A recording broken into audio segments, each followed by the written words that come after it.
Hello, it's Lord Slar here, and today I am delving into the best Big Finish story for each Doctor. Obviously this is a list that could easily change over time in the future once I've heard more audios, but I felt like this would be a good way for me to share what my favourite audio stories are and recommend them to you if you haven't heard them already. For the sake of not letting this video go on too long, I will be a little brief with each one, but I'll still go in enough detail for you to understand my thoughts on why I really like them. Don't worry Big Finish newbies, there's no spoilers here either. Anyway, without further ado, let's dive into it. Wow, just wow. This was originally a script written by Maurice Fahey for the very first season of Doctor Who, but never moved past the scripting stage when Maurice was unhappy with the changes made by David Whittaker, who was the script editor at the time. It's such a shame too, as this is a masterpiece of such a high calibre, it's a crime it never got a TV iteration. Fortunately, Big Finish deemed it worthy of an audio release in their Lost Stories range. The story itself is a pure historical where the original TARDIS crew get mixed up in the court of Alexander the Great when he is visiting Babylon. William Russell and Crowland Ford do a superb job of bringing the script to life in audio form, especially as they voice all the characters other than Alexander, and they all sound very distinct, which is a very impressive feat for only 2 actors. John Dorney, who is also a frequent Big Finish writer, voices Alexander, and the character really benefits from it as he gives the role his all and it sounds really good. Maurice really has created a tense and dramatic script which knows exactly how to make likeable, complex characters and play with the viewer's emotions, which is enhanced by the description added by Nigel Robertson, which makes the story vivid enough for you to be able to experience it in your mind's eye as if it wasn't an audio. Seriously, this is as authentic as it gets to an original era in Big Finish.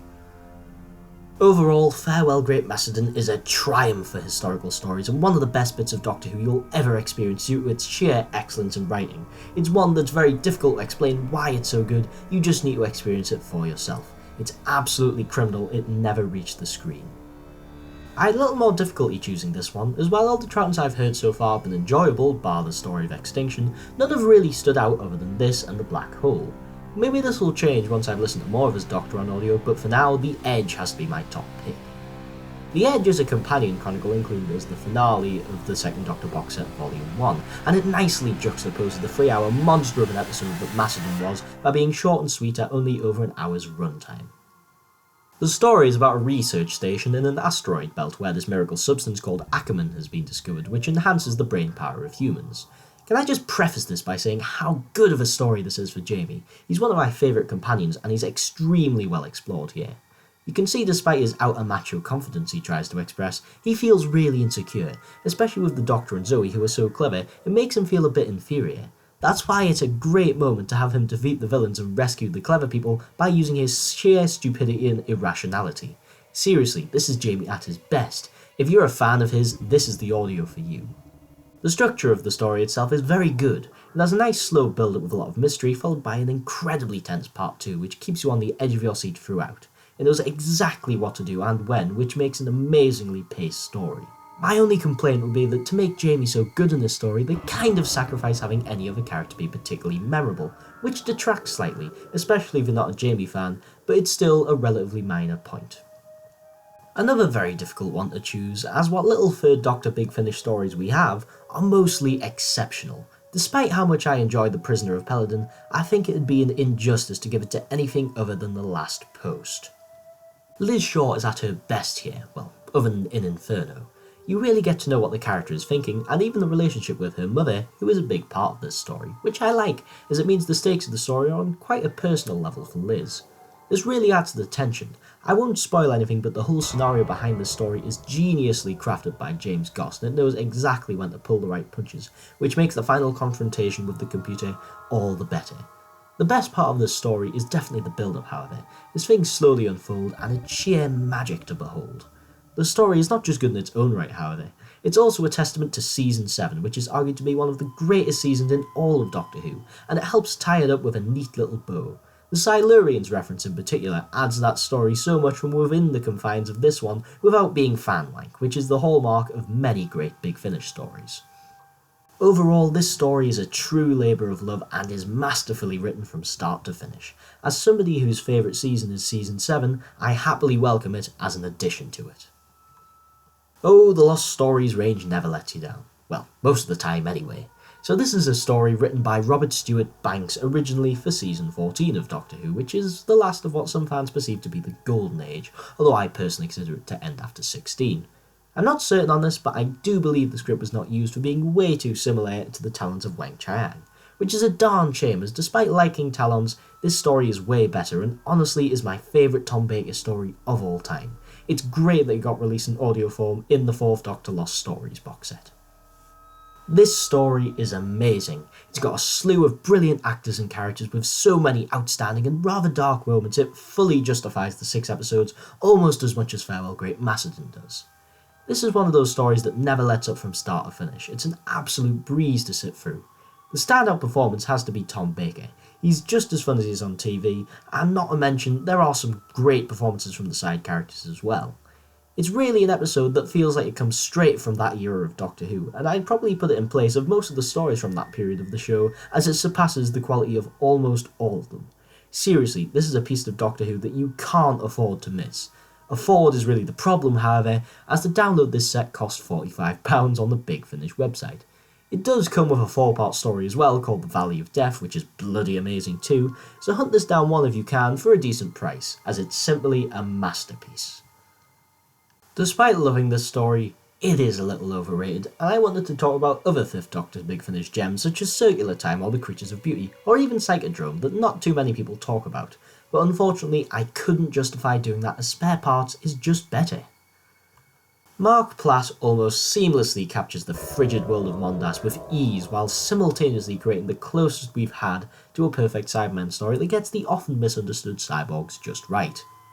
They are terrifying in their very humanity. They're so close to being like us, listeners will even know who some of them used to be, but it's that final extra step that takes away their humanity just because the brutal botched cybernetics is too painful to bear. That's how you do Cybermen, and it's glorious to hear it realised, but disappointing I can't see it. Seriously, can nobody do a TV story like this where the Cybermen are done correctly? The closest we've had so far is the moon base. Aside from how brilliantly portrayed the Cybermen are, there's not too much else to this story.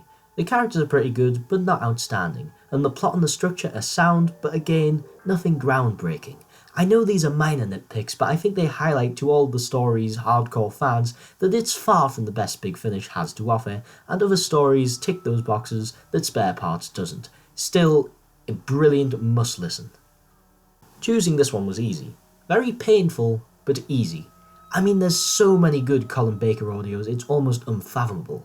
He's got so many amazingly crafted stories that are an absolute joy to listen to, it's ridiculous. He's easily been the Doctor best treated by Big Finish, and rightly too, because the BBC treated him real bad back in the 80s. I like Colin's on-screen portrayal, but I love him here. Anybody that doesn't like Colin's Doctor but hasn't heard the Evelyn era of the Colin audios doesn't know the half of it. But before I blow my load over Colin, let's climax at one of the greatest achievements in Doctor Who history, Davros. You know how Inferno is my favourite story? Well, actually, it's not. It's merely my favourite TV story. This is my favourite Doctor Who story, and as you can imagine with the amount of Doctor Who I've watched, that's quite an achievement. Davros is the second instalment in the Villains trilogy of Big Finish to celebrate Doctor Who's 40th anniversary, and is a story about Davros. No Daleks, none at all, just Davros and a bunch of characters including the Doctor. It works so well. Giving Davros a Dalek-less story was a stroke of genius as it allows us really to explore his character. You really get to know Davros more as a person, and you may even find yourself pitying him despite all the horrible things he's done, and continues to do. It also shows how dangerous this character really is. Even without the Daleks, he's still a very formidable force, and from his behaviour here, it's easy to imagine how he might have wormed his way into power on Skaro. Terry Malloy definitely steals the show here, putting in one of the greatest Doctor Who performances on audio. He is Davros. Every Davros that's required in this masterful character study. Beyond Davros himself, Colin Baker is on point as usual as the 6th Doctor. Him and Malloy definitely have the best Doctor-Davros relationship, and Colin puts in a stellar performance, even though it could be argued he's not even the main character of the story. The other characters are all superb. Arnold Baines is a particular favourite. He has to be one of the best corporate CEO style characters in Doctor Who, and there's a lot of them, so give a hand to the late and great Bernard Horsfall.